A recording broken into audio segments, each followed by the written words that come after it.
ഇവിടെ പുട്ടി വർക്കെല്ലാം കഴിഞ്ഞിട്ടുണ്ട്.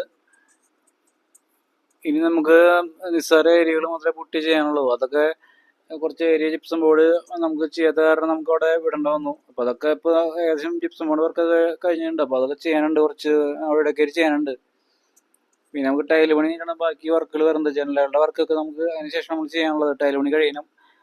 ജനറൽ വിൻഡോകളൊക്കെ ഫ്രണ്ടൊക്കെ തേക്കാണ്. അപ്പോൾ തേക്കിൻ്റെ MRF മെറ്റീരിയൽ വാങ്ങി അടിക്കണം. എന്നാലും മഴക്കാലത്തൊക്കെ അത് പോവാതെ നിൽക്കുള്ളൂ, അല്ലെങ്കിൽ അതൊക്കെ പൊളിഞ്ഞു പോകും. ലോക്കൽ മെറ്റീരിയൽ ആണെന്നുണ്ടെങ്കിൽ പൊളിഞ്ഞു പോകും. അപ്പോൾ നമ്മളെപ്പോഴും MRF മെറ്റീരിയൽ വാങ്ങി അടിക്കുക. അത് കോസ്റ്റ്ലിയാണ്. അപ്പോൾ അതുപോലെ അതിൻ്റെ റേറ്റിങ്ങുകളൊക്കെ വരും.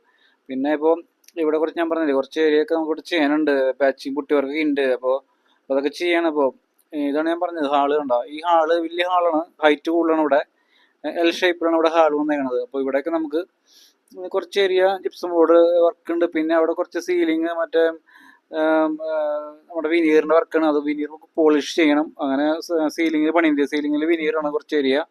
അപ്പോൾ അതൊക്കെ നമുക്ക് ഇവിടെ പോളിഷ് വർക്ക് ചെയ്യാനുള്ളതാണ്. ഓക്കെ.